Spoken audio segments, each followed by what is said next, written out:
Good morning. দেখতে দেখতে একটা বছর আমরা পেরিয়েই দিলাম, আর এরকম করে না প্রত্যেক বছরই কিন্তু আমরা মনে হয় যেন খুব তাড়াতাড়ি হ্যাপি নিউ ইয়ার গেল, আর তারপরে খুব তাড়াতাড়ি 31 ডিসেম্বরও না জীবনে চলে আসে। আর এই একটা বছরে আমাদের কত কত স্মৃতি জমা পড়ে। সকাল সকাল আমি এই এত বড় একটা টিফিন বক্সে হোয়াইট পাস্তা বানিয়ে এই যে ভরছি, এটা কেন জানো? কারণ বুট টু স্কুলে না আজকে পার্টি।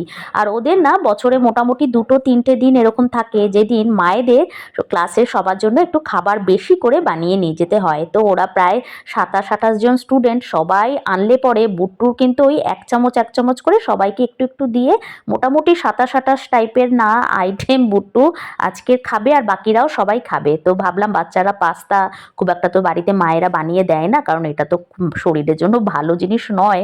তো আমিও বুট্টুকে কিন্তু দিই না, মানে ও খেতে চায় না। তাও আজকে ভাবলাম সবার জন্য আমি দিই। পাস্তা না আমি নিজে খেতে ভীষণ ভালোবাসি, ভাবলাম বাচ্চাগুলো দেখলে পরে খুব মজা পাবে।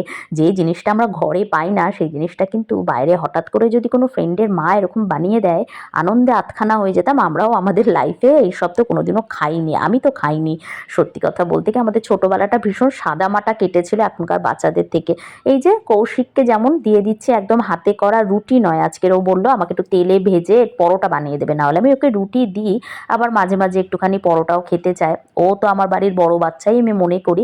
আর একটুখানি না আলু ফুলকপি তরকারি ছিল, তো বললো ওটাই আমাকে দিয়ে দিও, না হলে আমি না ডিমের ভুজিয়া ভাবলাম বানিয়ে দেবো। তো আমরা বড়রা একটু সিম্পল সিম্পল খাই একটা বয়সের পরে, কিন্তু আমি এখনো কিন্তু ম্যাগি পাস্তা এসব চাউমিন এসব খেতে না আমি ভীষণ ভালোবাসি। মোমো মানে যত ময়দার জিনিসপত্র থাকে সব আমি আমার প্রিয় জিনিস। তো কৌশিককে আজকের একদম সাদামাটা খাবারই দিলাম। আর বেশ ভালো লাগে জানো তো, স্কুলে এই যে বাচ্চাদের এই জিনিসটা করে, এটাতে না যে বুট্টু ধরো যে জিনিসটা মানে কোনোদিনও খায়নি, সেটা কিন্তু ওর কোনো ফ্রেন্ড হয়তো ওকে দিল, মানে টিচারই তো সার্ভ করে দেবে, বাট অন্য একটা ফ্রেন্ডের আইটেমটাও কিন্তু ও খেতে পারবে। এই সাউথে না বেশিরভাগ এই পিকনিক টিকনিকের সময় আমি দেখি ও বেশিরভাগ মামারা না কি বানিয়ে দেয় বলো তো, মায়েরা লেমন রাইস আর হচ্ছে গিয়ে টমাটার রাইস এটাই বানিয়ে দেয়, আমি দেখেছি মানে ফটো টটো যখন দিত। আর বাকি হচ্ছে রুটি সবজি ইডলি এইগুলোই দিত। তো আর চাকলি টাইপের মানে ওই মোটা মোটা ধোসার মতনই করে দিত, করে দেয়, আর চাটনি তো এইগুলোই না নিয়ে আসে। তো সেগুলো বুট্টু একটু টেস্ট করবে। আর কৌশিককে আজকে ভীষণ সুন্দর একটা মিষ্টিও দিয়ে দিয়েছিলাম এই রুটি আর আলু ফুলকপি তরকারির সাথে। এটা নিয়ে কৌশিক চলে যাবে অফিস। আর দুঃখের বিষয় হচ্ছে গিয়ে আমার কৌশিকের কিন্তু 1 জানুয়ারি ছুটি দেয়নি, আর ছুটি দিলে না আজকের আমাদের বেশ পার্টি পার্টি ব্যাপার হতো।